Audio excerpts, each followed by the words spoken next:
오늘은 요한복음 11장 17절에서 27절로 나는 부활이요 생명이니라는 말씀으로 주님께 예배를 올려드리겠습니다. 요한복음 11장을 한번 찾아봅니다. 신약성경 164페이지.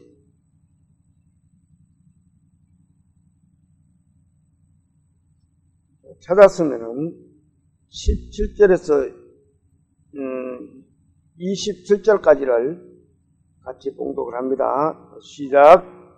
예수께서 와서 보시니 나사로가 무덤에 있은지 이미 나으리라.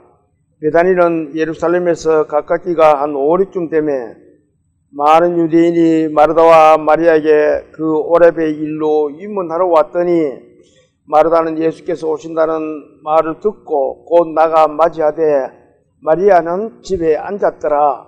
마르다가 예수께 여짜오되 주께서 여기 계셨더라면 내 오라버니가 죽지 아니하였겠나이다. 그러나 나는 이제라도 주께서 무엇이든지 하나님께 구하시는 것을 하나님이 주실 줄 아나이다.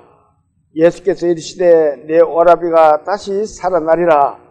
마르다가 이르되 마지막 날 부활 때에는 다시 살아날 줄을 내가 아나이다. 예수께서 이르시되 나는 부활이요 생명이니 나를 믿는 자는 죽어도 살겠고 무릇 살아서 나를 믿는 자는 영원히 죽지 아니하리니 이것을 내가 믿느냐. 이르되 주여 그러하외다. 주는 그리스도시요 세상에 오시는 하나님의 아들이신 줄을 내가 믿나이다. 아멘. 기도드리겠습니다.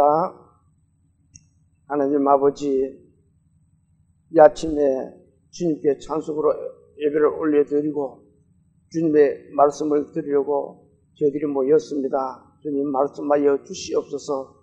저희들이 듣고 주님의 말씀을 듣고 깊이 새길 수 있도록 주님 저희들의 마음밭을 잘 갈아주시옵소서. 오늘은 주님의 부활에 대해서 주님의 말씀을 듣고 공부하려고 합니다. 주님 이 시간 주님께서 큰 은혜 베풀어 주실 것을 부탁드리며 예수님 이름으로 감사하며 기도 올립니다. 아멘. 지난 주일에는 각 교회에서 부활절 예배를 드리는 행사들이 있었습니다. 그리고 또 교회들이 한 곳에 모여서 부활절 연합 행사도 하였습니다. 오늘은 예수님이 말씀하시는 부활의 의미를 우리가 이 성경 말씀에서 찾아보고 공부하려고 합니다. 이 시간 모두 은혜의 시간 되시기를 기도합니다. 1절을 제가 보겠습니다. 1절을 제가 볼게요. 1절 같이 한번 읽어봅시다. 12장 1절. 어떤 병자가 있으니 이는 마리아와 그 자매 마르다의 마을 베다니에 사는 나사로라. 이 한 가정에 대한 소개를 하고 있습니다. 그런데 베다니에 사는 누구라고요? 나사로. 베다니가 어디 있는지 한번 볼까요? 이 지도를 우리는 이스라엘 지도를 잘 모릅니다. 이스라엘 지역을 잘 모르죠. 그래서 항상 이렇게 지도를 보면은 사해바다 옆에 저기 베다니가 저기 있구나. 그렇게 우리가 볼 수가 있습니다. 지금 여기서 말씀하시는 베다니는 예루살렘에서 한 5리쯤 떨어진 이곳에 있는 베다니를 말씀을 하고 있는 겁니다. 그러면서 한 가정의 가족 관계를 소개를 하고 있습니다. 그리고 이 가정이 예수님과의 친밀한 관계였음을 이 말씀을 보면은 기록을 해놓고 있습니다. 2절, 3절을 같이 한번 읽어볼까요? 2절, 3절. 이 마리아는 향유를 주께 붓고 머리털로 주의 발을 닦던 자요. 병든 나사로는 그의 오라버니더라. 이에 그 누이들이 예수께 사람을 보내어 이르되 주여 보시옵소서. 사랑하시는 자가 병들었나이다 하니. 이 가정에 사랑하는 사람이 병들어 죽게 되었다는 겁니다. 그 사람이 누구예요? 나사로. 나사로가 병이 들어서 죽게 되었다는 거예요.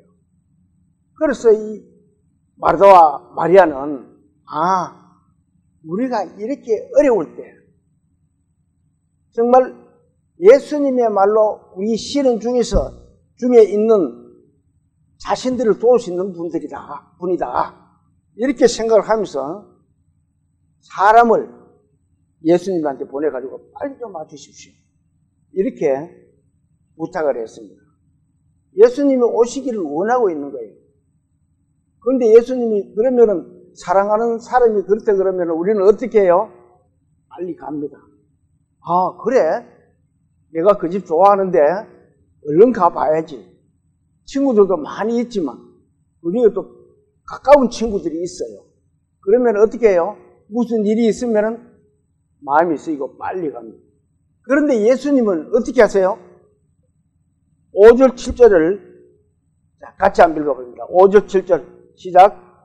예수께서 본래 마르다와 그 동생과 나사로를 사랑하시더니 나사로가 병들었다함을 들으시고 그 계시던 곳에 이틀을 더 유하시고, 예수님이 빨리 안 가시고 거기서 이틀 동안 안 가신 거예요. 그 사이에 나사로는 어떻게 돼요?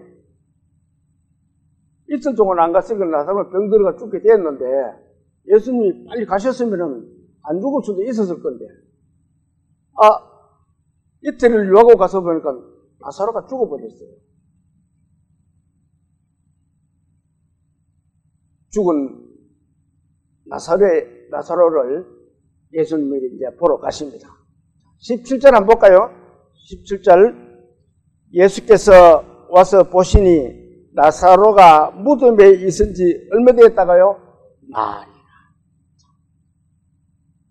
사람이 죽은 지 날이 되면은 어떻게 돼요? 그때부터 부패를 합니다. 특히 제가 월남에 있을 때 이 사람이 젊은 사람이지만 총을 맞든지 어떻게 사고로 죽으면은 빨리 즉시 냉장고를 가야 됩니다. 왜냐하면 기후가 너무 더워가지고 월남에는 한 30도에서 40도, 50도 가까이 올라가니까 부패가 팽이 되는 거예요. 이 지역은 날씨가 더운 지역이에요. 그래서 나흘이 되면은 부패가 빨리 되는 거예요. 그런데 39절을 한번 봅시다. 39절. 39절 같이 한번 읽어볼까요? 예수께서 이르시되 돌을 옮겨 놓으라 하시니 그 죽은 자의 누이 마르다가 이르되 주여 죽은 지가 날이 되었음에 어떻다고요? 벌써 냄새가 나. 죽은 지가 날이 되었으니까 벌써 냄새가 난다.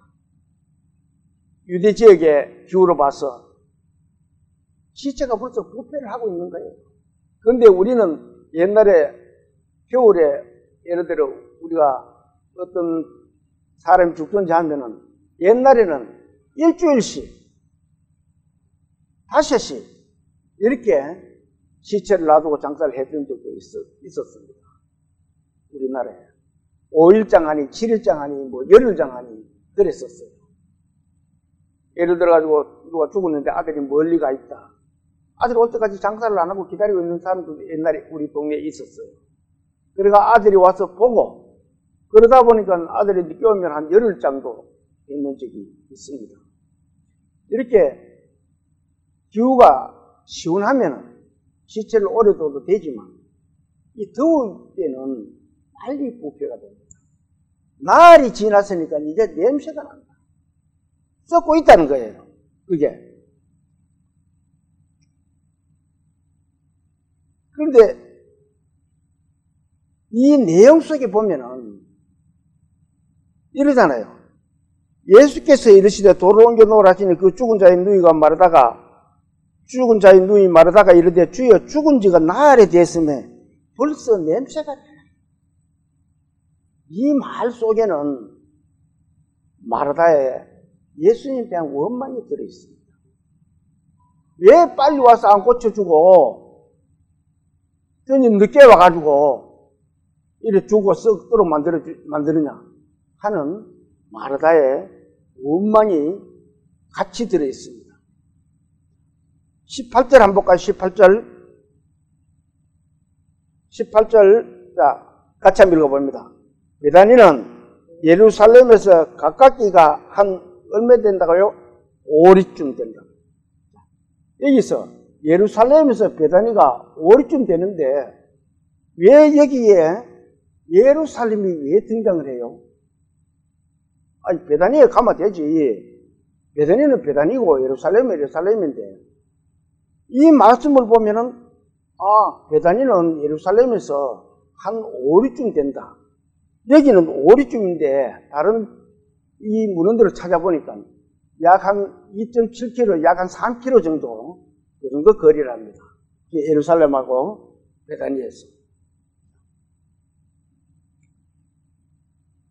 이 말씀을 보면은 유대에 예루살렘과 베다니가 어떤 관계가 있었느냐.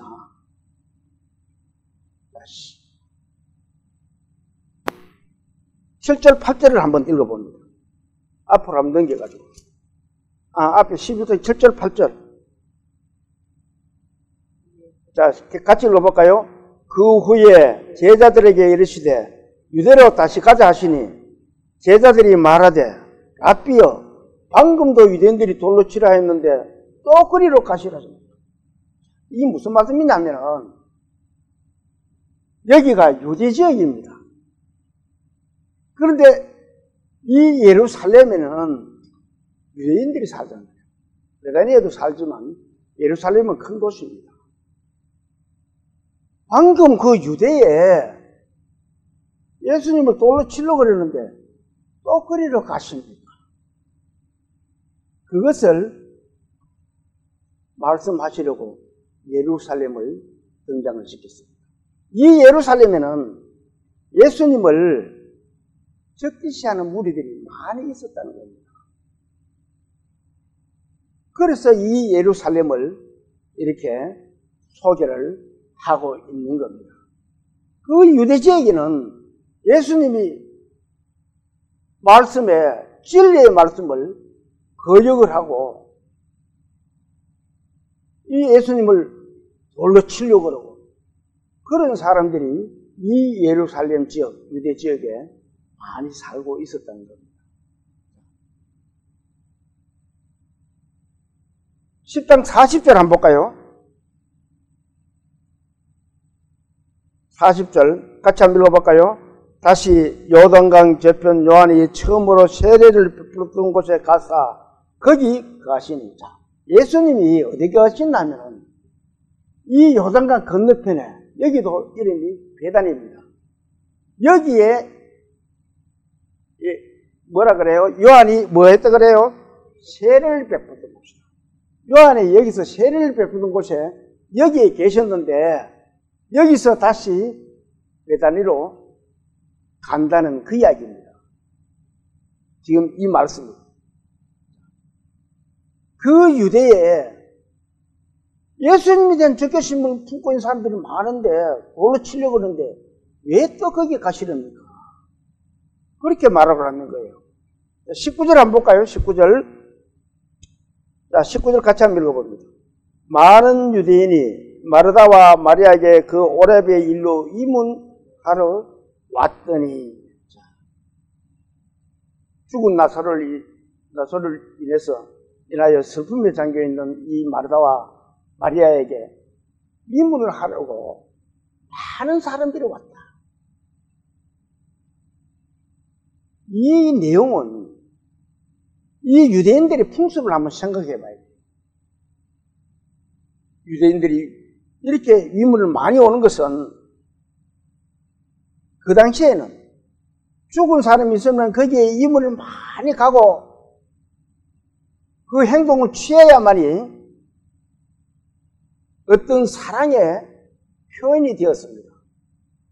아, 저 집에 내가 가줘야지. 그 사랑의 표현을 그렇게 했다는 겁니다. 그러면은 하나님이 그 사람에게 아주 큰 상을 주어진다라고 믿었던 거예요. 그런데 그렇지 하지 않으면은 하나님이 형벌이 주어진다라고 믿었던 것입니다. 그래서 많은 사람들이 이 장사를 하고 난 그 마르다와 마리아의 집에 많은 사람들이 유문하러 그렇게 갔다라고 말씀하고 있는 겁니다. 자, 예수님은 나사로가 죽은 것에 대해서 이렇게 말씀을 하고 있습니다. 4절 한번 볼까요? 4절. 11장 4절 같이 한번 읽어볼까요? 예수께서 들으시고 이르시되 이 병은 죽을 병이 아니라 하나님의 영광을 위함이요 하나님의 아들이 이로 말미암아 영광을 받게 하려 합니다. 어때요? 벌써 죽었는데 죽을 병이 아니에요. 예수님은 죽을 병이 아니라고 말씀하고 있습니다. 그것은 이 나사로 죽은 곳에 많은 사람들이 왔을 거 아니에요. 거기서 하나님의 아들이 예수 그리스도에 대한 영광을 그들에게 하나님의 영광을 보여드리고 그들에게 예수 그리스도의 권위를 나타내시기 위한 말씀입니다.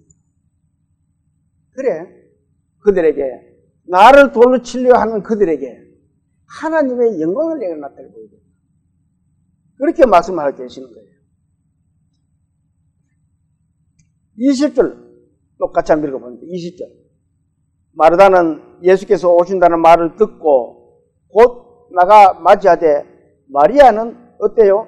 집에 앉았더라. 예수님이 오신다는 소식을 들었어. 그러니까 마르다가 언니예요. 마르다는 쫓아가가지고 예수님께 반갑게 맞이합니다. 그런데 마리아는 어때요? 마리아가 예수님을 얼마나 사랑하는지 2절 다시 한번 읽어볼까요? 2절. 자, 2절 시작. 이 마리아는 향유를 주께 붓고 머리털로 주의 발을 닦은 자요 병든 나사로를 그의 오라비다. 예수님을 그렇게 존경하고 사랑하는 마리아는 지금 가만히 앉아 있는 거예요. 불평불만이 많다는 이겁니다.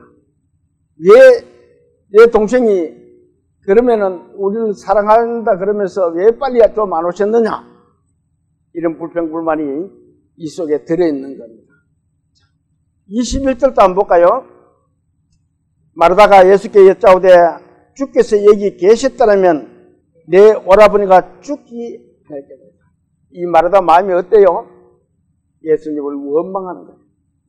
예수님 오셨으면 진작 오셨으면 내 동생이 죽지 않았을 건데 왜 이런 늦게 오십니까?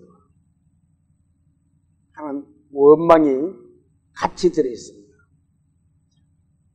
그런데 이 마리아는 예수님 오셨다 그러면 어느 누구보다도 신발 벗고 맨발로라도 쫓아나가야 되는데 앉아서 안 가는 거예요. 그 마음에 예수님에 대한 섭섭함이 많이 들어있었던 것 같습니다. 왜 그래요? 왜 그랬을까요? 32절 한번 볼까요? 32절. 자, 32절 같이 한번 읽어봅니다. 마리아가 예수 계신 곳에 가서 배웠고 그 발 아래에 엎드려 이르되 주께서 여기 계셨다면 내 오라버니가 죽지 아니하였겠나이다 하더라. 이 마리아도 이 마르다와 같은 하나님에 대한 원망의 말을 합니다. 왜 빨리 오셨으면 안 죽었을 건데? 예수님이 여기 계셨으면 내 동생이 안 죽었을 건데. 그런 원망이 들어있습니다. 이들은 어떤 사람들이에요? 예수님을 사랑하고 존경하고 믿고 따르던 사람들입니다. 저는 이 말씀을 우리에게 한번 적용을 해보면 우리의 마음대로 어떨까? 우리에게 이런 환경이 처해진다면은 우리는 어떻게 할 것인지 각자가 우리가 기도를 해보자고요. 정말 이거는 주님이 들어주셨으면 좋을 것 같은데 안 들어주시잖아요. 그러면 우리들 마음이 어때요? 서운한 마음이 생깁니다. 왜 안 들어주시지? 이거는 내 욕심으로 하는 것도 아니고 주님의 복음을 위해서 하는 건데 왜 안 들어주시지? 원망 아닌 원망들이 생길 수가 있습니다. 그런 것을 이 말씀을 보고 각자가 한번 생각을 해봐요. 나에게 어떤 이런 환경에 처해진다면 나는 예수님을 어떻게 보고 있을까? 하나님을 어떻게 생각하고 있을까? 이렇게 한번 각자가 생각해보는 그런 시간이 되시기를 바랍니다. 마르다는 예수님에게 또 이렇게 말을 하고 있습니다. 21절, 22절을 같이 읽어볼까요? 마르다가 예수께 여짜오되 주께서 여기 계셨더라면 내 오라버니가 죽지 아니하였겠나이다. 그러나 나는 이제라도 주께서 무엇이든지 하나님께 구하시는 것을 하나님이 주실 줄 아나이다. 지금이라도 나는 예수님의 소식을 다 듣고 있습니다. 지금이라도 주님께 구하면, 하나님께 구하면 주실 것입니다. 이렇게 지금 예수님에게 말씀하고 계십니다. 이 하나님의 말씀을 한번 볼까요? 예수님이 어떻게 하셨는지 마가복음 5장 41절의 말씀입니다. 이 예수님이 행한 일들입니다. 같이 한번 읽어볼까요? 그 아이의 손을 잡고 이르시되 달리다굼 하시니 번역하면 곧 내가 내게 말하노니 소녀야 일어나라 하시니라. 자, 또 42절 같이 읽어볼까요? 소녀가 곧 일어나서 걸으니 나이가 12살이라 사람들이 곧 크게 놀라가나. 자, 이 내용이 무슨 말씀이냐면 이 야이로를 하는 회당장의 딸이 죽었습니다. 12살 됐는데 죽었는데 예수님이 살리신 내용입니다. 이 마르다는 이렇게 하나님이 예수님이 하신 그 일들을 알고 있는 거예요. 그러면 지금이라도 하나님에게 구하면은 나을 수가 있다. 살아날 수가 있다. 그렇게 말씀하고 있는 거예요. 내가 곧 내게 말하는 소녀야 일어나라 하십니다. 이 나사로에게도 그렇게 하면은 나사로가 일어날 수 있다라고 믿고 있습니다.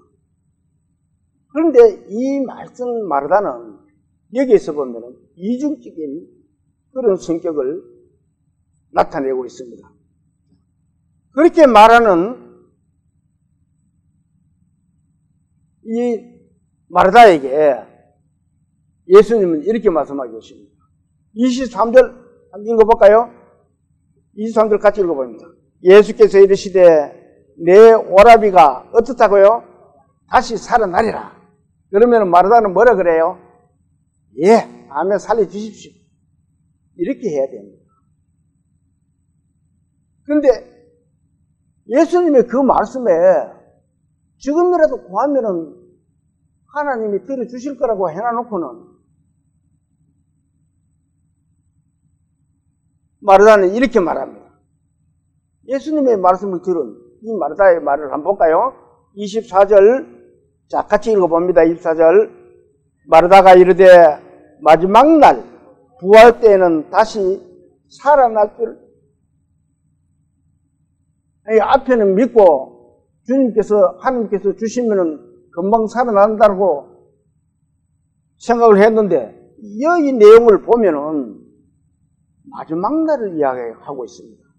마지막 날 부활 때, 그때 제 오빠가 다시 살아날 것이라는 것을 저도 압니다. 이렇게 생각하고 있는 거예요. 부활 때, 마지막 부활 때, 그때 제 오빠도 살아날 겁니다. 저 압니다, 그거. 그렇게 이야기하고 있는 거예요. 앞에 말에는 지금이라도, 이제라도 하나님께 구하면은 주실 줄 아는데, 여기서는 예수님의 말을 들은 마르다는 그 사이에 마음이 약간 바뀌어져 있습니다. 마르다는 주님이 말씀하시는 부활은 지금이 아니고 그 부활은 먼 훗날 그때 이루어지는 것을 지금 마르다는 말을 하고 있는 겁니다. 마지막 때에, 그때에 내 오빠도 그때에 어때요? 부활할 것이다. 이렇게 이야기를 하고 있는 겁니다. 이 마리아나 마르다는 유대인들이잖아요. 유대인들이 믿고 있는 이 부활을 이들도 풍습적으로 같이 믿고 있었던 것 같습니다. 자, 다니엘서 12장을 한번 찾아봅니다.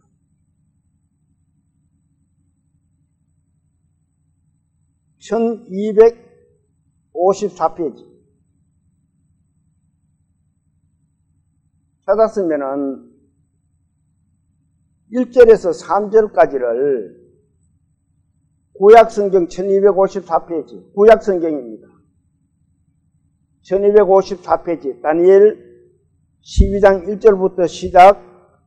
그때에 내 민족을 호위하는 큰 군주 미가엘이 일어날 것이요 또 환란이 있으리니 이는 개국 이래로 그때까지 없던 환란일 것이며 그때에 내 백성 중 책에 기록된 모든 자가 구원을 받을 것이라.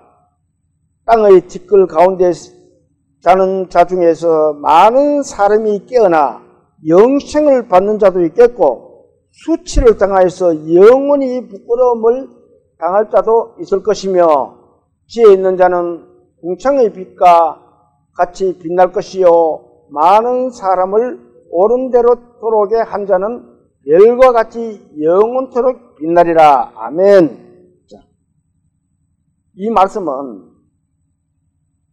세상 끝의 부활에 대해서 하나님이 다니엘에게 이 말씀하신 내용입니다. 이 유대인들은 이 말씀을 믿고 있는 거예요. 마르다나 마리아도 이 말씀을 믿고 있는 거예요.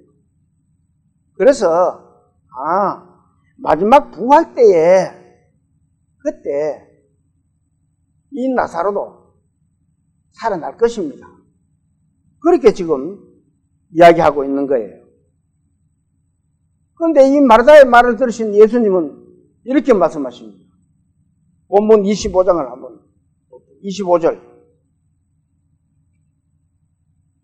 본문 25절 24절부터 25절을 같이 읽어봅니다.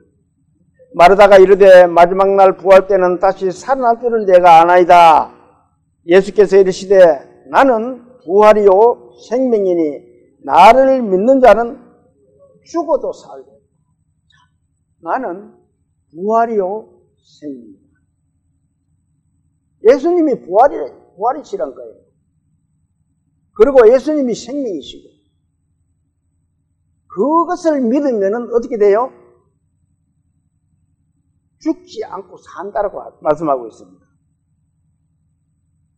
그런데 믿는다고 하는 마르다나 마리아는 믿습니다 하면서도 예수님이 지금 말씀하시는 이 내용을 깨닫지를 못하고 있는 거예요.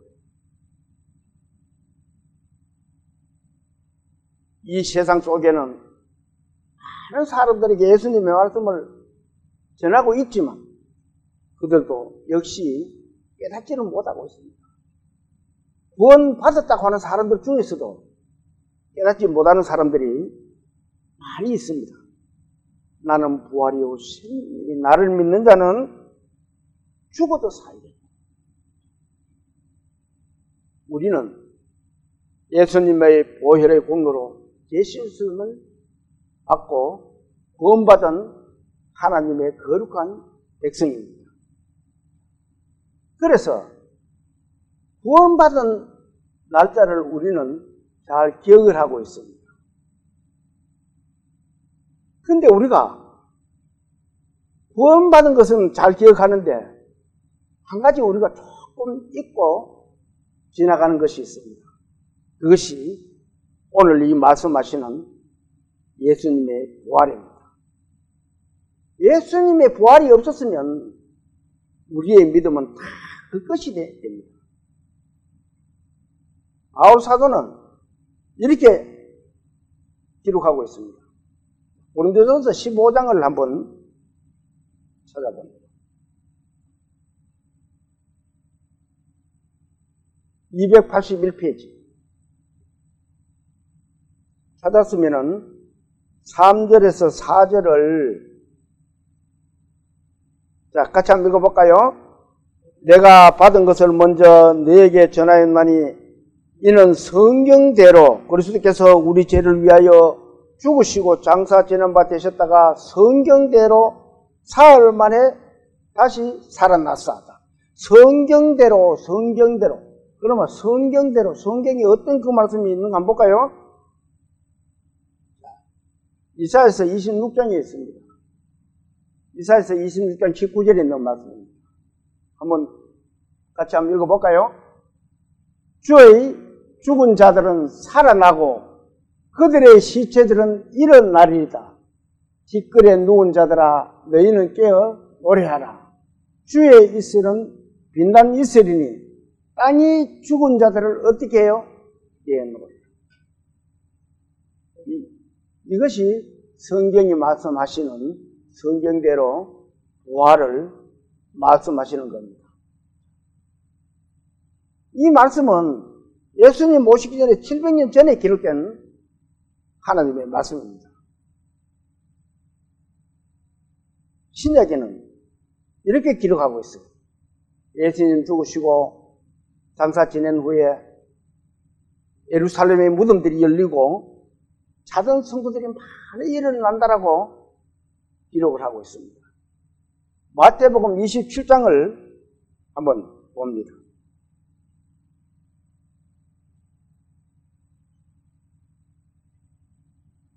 신약성경 마태복음 27장 50장입니다. 50장 51절에서 54절까지를 자, 같이 한번 읽어볼까요? 찾았으면은 27장 51절에서 54절 시작. 이에 성소 휘장이 위로부터 아래까지 찢어져 둘이 되고 땅이 진동하며 바위가 터지고 무덤들이 열리며 자던 성도의 몸이 많이 일어나되 예수의 부활 후에 그들이 무덤에서 나와서 거룩한 성에 들어가 많은 사람에게 보이니라. 백부장과 및 함께 예수를 지키던 자들이 지진과 그 일어난 일들을 보고 심히 두려워하여 이르되 이는 진실로 하나님의 아들이었도다 하더라. 자, 성경대로 하나님은 성경에 미리 이렇게 많은 사람들이 일어나리라고 죽은 자들이 살아난다라고 성경에 미리 말씀을 해놓으셨습니다. 그 말씀이 이 마태복음 27장 51절부터 지금 읽어본 거기에 기록된 내용입니다. 이 말씀이 살아계셔서 이렇게 우리에게 이루어진 것을 말씀하고 있는 겁니다. 그래서 성경대로 그렇게 말씀하시는 거예요. 예수님의 부활에 대한 말씀을 내용을 한번 볼까요? 요한복음 20장 26절에 있는 말씀입니다. 부활을 하게 되면 사람이 어떤 몸이 될까? 어떤 몸으로서 부활을 말씀하고 계시는지 한번 볼까요? 같이 한번 읽어봅니다. 여드리를 지나서 제자들이 다시 집안에 있을 때 도마도 함께 있고 문들이 닫혔는데 예수께서 오사 가운데서 가라사대 너에게 평강이 있을지어다. 자, 문이 닫혔는데 예수님이 들어오셨다는 겁니다. 부활의 몸은 그런 몸이라는 거예요. 예수님의 몸은 부활의 몸입니다. 이 우리가 평시에 살아있을 때는, 부활하지 않고 평시에 살아있을 때는 문이 닫혔으면 어떻게 해요? 열고 들어갑니다. 그런데 우리가 부활의 몸을 입으면 문이 닫혔는데도 들어갈 수 있습니다. 왜 그러냐면 이 모든 것이 부활의 몸을 입으면 시간과 공간들을 초월하기 때문에 그렇습니다. 누가복음 20장을 한번 볼까요? 누가복음 20장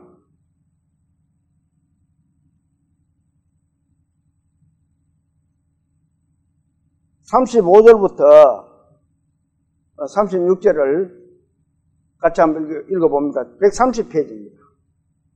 자, 35절, 20장 35절 시작. 저 세상과 및 죽은 자 가운데서 부활함을 얻기에 합당히 여김을 받은 자들은 장가가고 시집가는 일이 없으며 그들은 다시 죽을 수도 없나니 이는 천사와 동등이요 부활의 자녀로서 하나님의 자녀입니다. 예수님이 죽었다가 부활하시고는 문이 닫혔는데도 다닐 수가 있습니다. 이 부활의 자녀들도 예수 믿고 구원받고 죽어서 부활의 몸을 입으면은 우리도 예수님과 같이 이렇게 시간과 공간을 초월하는 그런 변화의 몸을 입는다는 겁니다. 거기에는 장가도 안 가고 시집도 안 간다고 하잖아요. 세상 사람들은 이렇게 생각합니다. 거기 가서 네 누구를 만나가지고 같이 자리 끓여 죽으면 누군가 거기서 만나가지고 어떻게 해래? 아들이 죽으면 그거 갑니다. 천사와 같다라고 이야기합니다. 저는 이 말씀을 보면서 이야, 내가 부활의 몸을 입으면은 이거는 어디에 구애받지를 않아. 마음대로 다닐 수가 있어. 그것이 부활의 몸입니다. 고린도전서 15장을 한번 봅시다.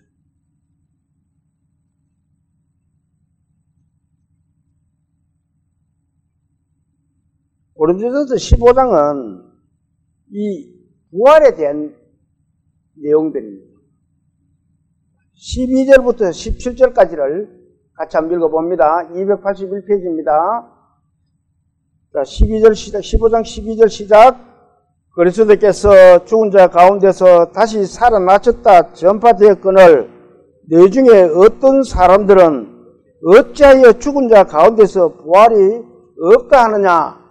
만일 죽은 자의 부활이 없으면 그리스도도 다시 살아나지 못하셨으리라. 그리스도께서 만일 다시 살아나지 못하셨으면 우리가 전파하는 것도 헛것이요 또 너희 믿음도 헛것이며 또 우리가 하나님의 거짓 증인으로 발견되리니 우리가 하나님이 그리스도를 다시 살리셨다고 증언하였습니다. 만일 죽은 자가 다시 살아나는 일이 없으면 하나님이 그리스도를 다시 살리지 아니하셨으리라. 만일 죽은 자가 다시 살아나는 일이 없으면 그리스도도 다시 살아나신 일이 없을 테요. 그리스도께서 다시 살아나신 일이 없으면 너희의 믿음도 헛되고 너희가 여전히 죄 가운데 있을 것이요. 자, 우리가 구원을 받았습니다. 그런데 구원받은 거는 모두 생각을 잘하고 있어요. 아이고, 예수님의 보혈로 내가 그 공로로 구원받고 나는 죄가 없네. 그 예수님의 보혈의 공로 뒤에는 부활이 있는 거예요. 예수님의 부활이 없으면은 우리도 믿는 것이 헛것이라고 말씀하고 있잖아요. 이 구원받는 것이 예수님의 보혈로 구원을 받지만 그 뒤에 그 말씀의 부활이 그만큼 중요한 거예요. 그래서 전 세계에서 이 부활절을 큰 행사로 그걸 치르고 있습니다. 그런데 우리는 사실 이 부활절에 대한 내용을 크게 공부를 하지 않았던 것 같아요. 원래 저도 지난주에 이 부활절에 대한 내용을 공부를 하려고 또 주님 말씀 들어보려고 했었는데 우리가 그 하던 게 시리즈로 그냥 연결되어 있었기 때문에 제가 다음 주로 미라서 오늘 하게 되었습니다. 이 부활의 몸은, 부활은 정말 중요한 거예요. 이 예수님의 부활은 우리 성도를 살리는 생명의 근원이라고 할 수가 있습니다. 예수님이 죽었다가 살아나시지를 못했으면 우리에게도 희망이 없어요. 영원히 죽어 없어지는데 무슨 희망이 있어요? 예수님이 살아나셨기 때문에 우리에게 그렇게 희망이 있는 거예요. 18절, 19절을 한번 읽어볼까요? 18절에서 19절 또한 그리스도 안에서 잠자는 자도 망하였으리니 만일 그리스도 안에서 우리가 바라는 것이 다만 이 세상의 삶뿐이면 모든 사람 가운데 우리가 어때요? 더욱 불쌍한 자예요. 예수 그리스도의 그 부활이 없었으면은 어때요? 이 세상의 삶뿐만 아니라 모든 사람 가운데 가장 불쌍한 자. 예수 시력한 믿고 우리가 세상에 마음대로 살지도 못하고 예수 믿는다고 하면서 살다 보면은 부활이 없으면은 다 큰일이라는 거예요. 불쌍한 사람이 된다는 거예요. 그만큼 이 부활의 중요성을 말씀을 하고 있는 거예요.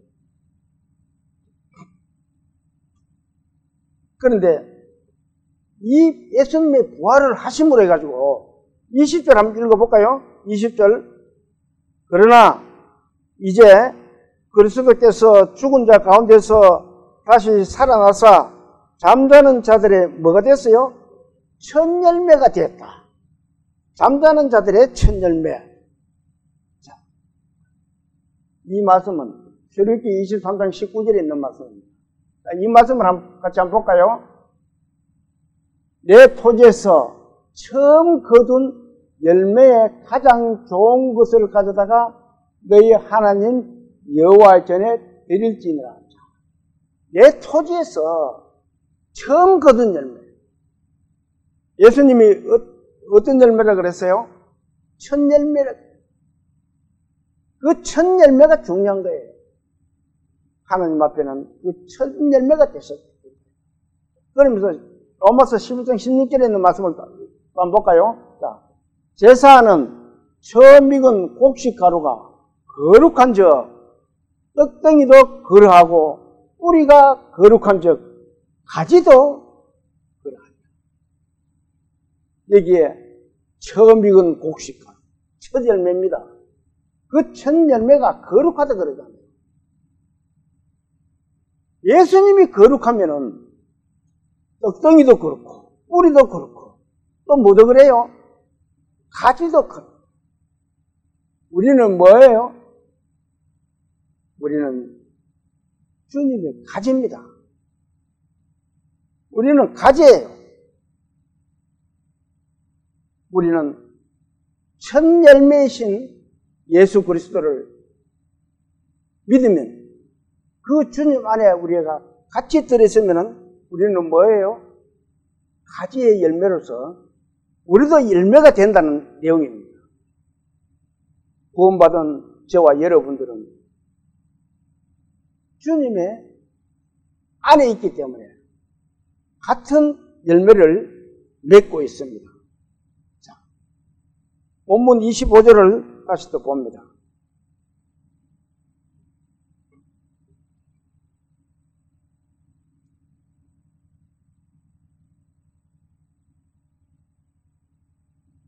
본문 25절 예수께서 이르시되 나는 부활이요 생명이니 나를 믿는 자는 죽어도 살겠고. 자, 예수님을 믿으면 죽어도 산다. 그 예수님의 부활 속에는 나는 뭐라 그랬어요? 가지라 그랬잖아요. 자, 이 말씀을 또 한번 봅니다. 요한복음 15장 5절에 있는 말씀입니다. 같이 한번 읽어볼까요? 나는 포도나무요 너희는 가지니 저가 내 안에 내가 저 안에 있으면 이 사람은 과실을 맺나니 나를 떠나서는 내가 아무것도 없다. 예수님을 믿지 않으면 가지가 될 수가 없어요. 예수님이 뭐라 그래요? 나는 나무다.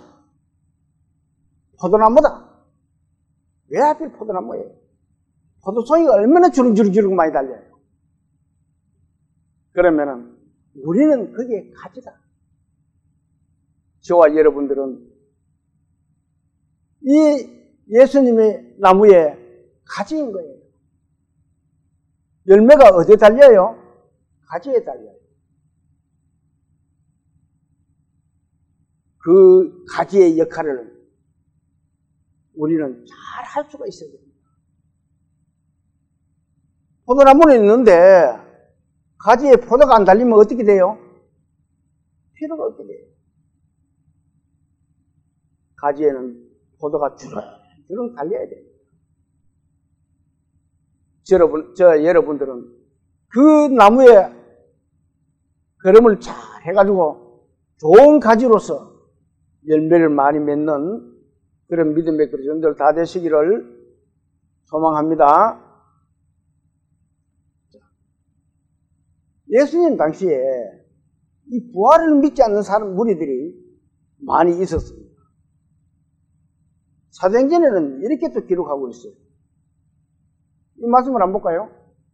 사도행전 23장 6절에 있는 말씀입니다. 같이 읽어봅니다. 바울이 그중 일부는 사두개인이요 다른 일부는 바리새인인 줄 알고 공회에서 외쳐 이르되 여러분 형제들아 나는 바리새인의 아들이라 죽은 자의 소망 곧 부활로 말미암아 내가 심을 받노라. 죽은 자의 소망이 뭐예요? 부활이에요. 죽은 자의 소망이 부활이에요. 죽고 난 뒤에 부활이 없으면은 소망이 없는 거예요. 저와 여러분들은 이 부활의 소망을 가지고 살아가고 있는 거예요. 우리가 비록 이 세상에서 몸으로 죽지만 변화되지 않는 새로운 몸을 입어 부활이 된다는 겁니다. 그것이 우리에게 소망이 되어야 된다. 항상 바라고 있어야 돼요.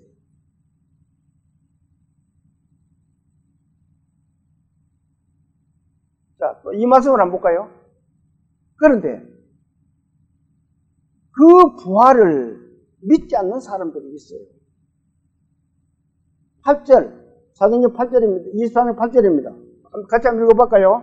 이는 사두개인은 부활도 없고 천사도 없고 영도 없다 하고 바리새인은 다 있다. 자, 이 사두개인들은 부활 없다. 천사가 어디 있어? 영도 없다. 이렇게 하는 사람들이에요. 이 지금 우리 주위에도 이 사두개인 같은 그런 사람들이 많이 있습니다. 그들은 뭐라 그래요? 죽으면 끝이지 뭐가 있어 있기는. 그들은 죽으면 끝이라고 생각합니다. 죽음은 끝이 아니고 부활의 몸을 입고 변화된 몸을 입는 것이 우리가 예수를 믿는 거고 열매가 되는 겁니다.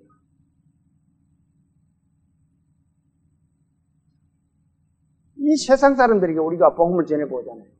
그러면은 참 답답할 때가 많이 있습니다. 너희는 잘 믿어라. 죽으면 그뿐이지 뭐가 있어 뒤에. 그래가 자살해 죽는 사람도 많고 세상이 괴로우니까 그런 사람들은 주님 앞에 가면은 참 번역받을 거예요. 생명은 자기 목숨 자기 끊는 것도 안 됩니다. 하나님이 주신 생명이에요. 그 생명을 내가 내 목숨 내 끊는데 라고 하지만 그것도 안 된다는 거예요. 이 모든 생명은 하나님이 주신 거예요. 다시 26절을 봅니다. 26절 무릇 살아서 나를 믿는 자는 영원히 죽지 아니하리니 이것을 내가 믿느냐. 믿음은 살아서 믿어야 돼요. 죽고 난 뒤에 믿으면 에너지 믿음입니다. 그것을 하나님은 또 혹시 그 가는 사람들이 있을까 싶어가지고 누가복음 16장에 부자와 거지가 죽은 후에 된 일들을 기록을 하고 있습니다. 누가복음 16장 한번 찾아볼까요?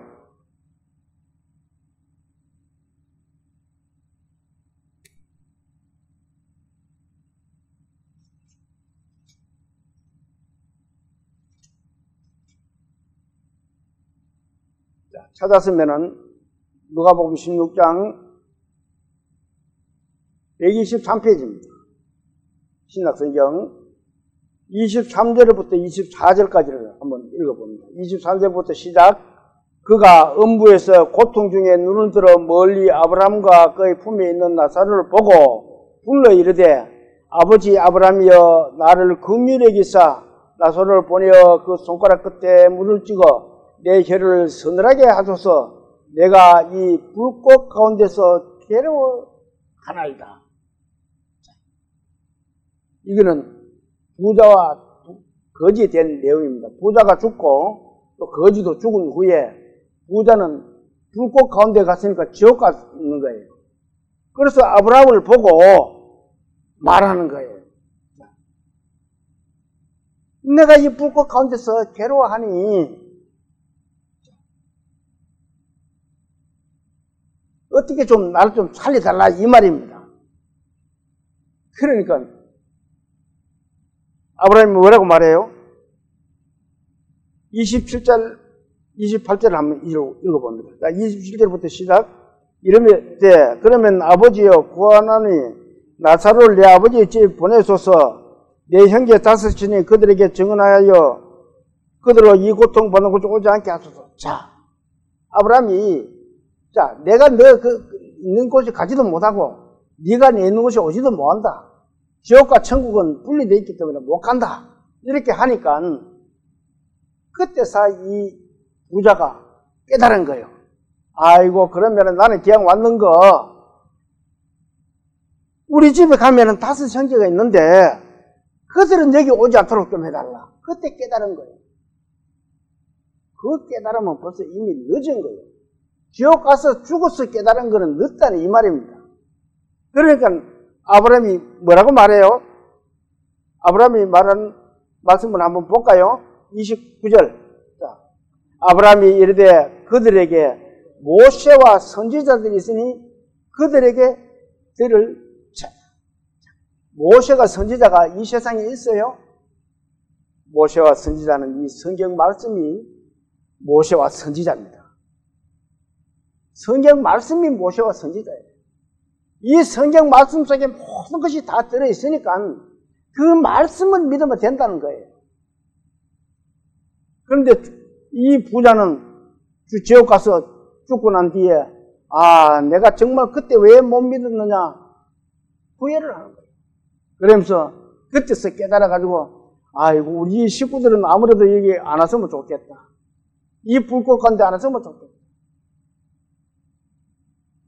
그렇지만 그때는 이미 때가 늦는 거예요. 어떻게 보면은 자기 형제들한테 전도하고 있는 거예요. 전도라니까 잠깐 생각나는데 그저께 부산에 잠깐 다녀왔습니다.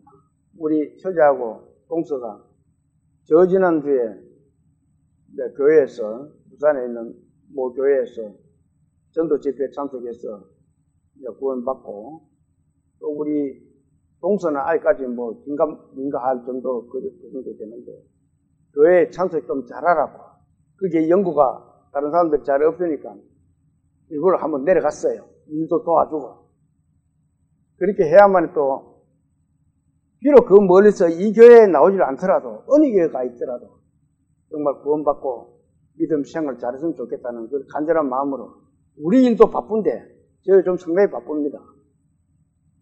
우리 내려가가지고 일을 얼마나 열심히 했는지 죽을 뻔했어요. 또 그래 안 하면은 또 올라오지도 못하겠고 또 그렇게 안 도와주면 되지도 않겠고 그래가지고 우리 부부 둘이 가서 열심히 해주고 부탁을 했습니다. 교회에 열심히 잘 다니면서 하나님 믿고 우리 친구에서 만나야 됩니다. 그러니까 다음 주에 꼭 가려고 생각하고 있어요. 이러더라고요. 그래서 이제 높아지면서 한 번 더 갔던 거예요. 그러면서 부탁을 또 했어요. 또 이렇게 못 와놓고 할 일이 있으면은 분달라. 여러분들 언제든지 또 갈게요. 이 참 한 영혼 구하기가 그렇게 힘듭니다. 그래서 참 세상 사람들에게 전해보니까 어렵잖아요. 그렇지만 나와 가장 가깝게 있는 사람들에게 내가 희생을 해줌을 해가지고 또 그가 또 구원을 받을 수 있는 그런 계기가 되겠다 싶어서 내려갔는데 또 그런 일이 있으면 뭐 할 때 또 그러면 그때 한번 오면 되겠다 이러더라고요. 그때 저는 또 모든 것을 제껴놓고 갈 겁니다. 왜? 그들에게 뿌리가 내려져야 돼요. 이 뿌리가 내려지지 않으면은 금방 말라 죽습니다. 본문 26장 27절 한번 봅니다. 본문 26절에서 27절 같이 한번 읽어볼까요? 무릇 살아서 나를 믿는 자는 영원히 죽지 않냐리니 이것을 내가 믿느냐? 이르되 주여 그러하외다. 주는 그리스도시요 세상에 오시는 하나님의 아들이신 줄을 내가 믿나이다. 자, 이 말은 마르다는 예수님 말씀에 모든 것을 믿는다라고 말을 하고 있습니다. 그러면은 우리가 흔들리면 안 돼요. 이 대서양 깊은 바다에는 바다까지 이 수초가 박혀가지고 그것이 아주 깊은 바다 속에 박혀 있는데 그것이 위로 올라와가지고 이 수면까지 그 불이 자란답니다. 수백 미터 자라가지고 그게 불이 자라가지고 그런데 그렇게 자란 풀은 파도가 아무리 쳐도 그 불이 끊기거나 없어지질 않은데요. 왜 그러냐 하니까 이는 살려고 그 뿌리를 바다 깊이까지 깊게 심어놔 놓는 겁니다. 그래서 튼튼하게 심어놓고는 위로 올라와서 아무리 쳐도 이게 끊기기나 불이 말라 죽지를 않는다는 거예요. 우리가 건축을 지어보면 높으면 높을수록 지을수록 어때요? 지하를 깊이 팝니다. 이 내용은 죄를 한번 생각해 봤어요. 우리 믿음의 성도들도 이 세상 파도가 얼마나 심합니까? 그렇지만 이 세상 파도 앞에서 동요하지 말고 정말 부활의 주님을 굳게 믿고 굳게 잡고 가야 되겠다는 그런 생각을 해보았습니다. 저와 여러분도 그런 믿음의 성도들 다 되시기를 소망하면서 오늘 오전 예배를 마치겠습니다. 기도드릴게요. 천지 만물을 지으시고 인간의 생사 화복을 주관하신 하나님 아버지, 오늘 주님 부활의 말씀을 공부하였습니다. 정말 부활이 없으면 저희들이 모든 믿음이 헛것인 것을 오늘 주님의 말씀을 들었습니다. 저희들이 소망이 주님의 부활에 있음을 깊이 생각할 수 있도록 저희들에게 힘과 용기를 주시고 도와주시옵소서. 각지에서 말씀을 듣고 계시는 모든 사람들에게도 주님의 이 부활이 전해져서 그들에게 희망과 소망이 있도록 도와주시옵소서. 그리고 그 가정의 화목과 화평과 평안을 누릴 수 있는 그런 참된 가정들 다 될 수 있도록 도와줄 것을 부탁드리며 우리를 구원하신 예수님 이름으로 감사하며 기도 올립니다. 아멘.